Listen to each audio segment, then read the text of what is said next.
Alors les amis, faites attention parce qu'il est possible qu'on aille retrouver ici la zone 0,5 de Fibonacci, c'est-à-dire aller retrouver les 80 000 $, voire plus bas, avant de repartir vers les 110 000. Donc regardez ici dans le passé, regardez à gauche, donc dans cet écran-là, vous voyez que nous avons eu ici une accélération haussière en janvier 2024 où le Bitcoin était à 38 000 $, et donc le Bitcoin est parti chercher les 73 000 $ en mars 2024. Et donc après cette ascension, le Bitcoin est revenu sur 49 000 $ en août 2024. Et les 49 000 $ correspondaient au 0,5 du retracement de Fibonacci. Regardez ça, tout à fait, ça tombe pile poil avec le 0,5. Et donc ça fait partie du cycle du BTC. Après une grosse ascension, eh bien attendez-vous à un retracement, les acheteurs s'essoufflent et donc on va aller retrouver donc cette zone 0,5 du retracement Fibonacci.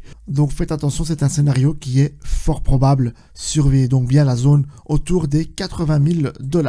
Et donc retenez que le marché aura besoin de retourner vers cette zone pour aller chercher des liquidités et ensuite repartir éclater le sommet des 110 000 $.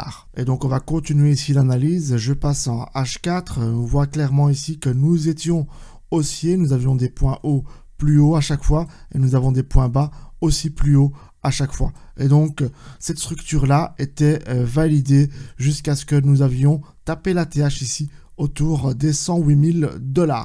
Et donc ici, nous avons créé une rupture du niveau de support. On est venu créer un breakout et nous avons inversé donc cette tendance. Et donc, nous sommes à court terme baissier. Donc on a cassé ce niveau de support qui est très important pour ensuite aller chercher ici des liquidités autour des 92 000 $. Et donc là aussi également nous avons travaillé donc cette zone. Et on voit ici aujourd'hui que nous avons créé une autre rupture. On est parti encore plus bas et travailler la zone basse ici du mois précédent. Et donc ce qui correspond au prochain niveau de support. Et donc théoriquement d'après la charte, on est en train d'ici de créer une autre cassure pour aller chercher ici des niveaux un peu plus bas. Et donc le prochain niveau de support se situe autour des 88 000 $. Et donc il est probable à court terme d'aller chercher donc cette zone là pour aller potentiellement repartir vers les 91 92 000 voire 94 000 $. Donc c'est la zone de résistance qui va certainement nous rejeter et peut-être qu'à ce moment là seulement on va aller retravailler la zone autour des 85 000 $, la zone 0,5 du Fibonacci. Et donc cette structure baissière que je vous ai dessinée respecte bien le code de cette charte actuellement. Et donc soyez prudents, il est probable donc qu'on aille chercher ces niveaux-là dans les prochains jours, voire les prochaines semaines. Et donc ici en H4, on a un joli fair value gap qui sera certainement maintenu autour des 80-82 000 $.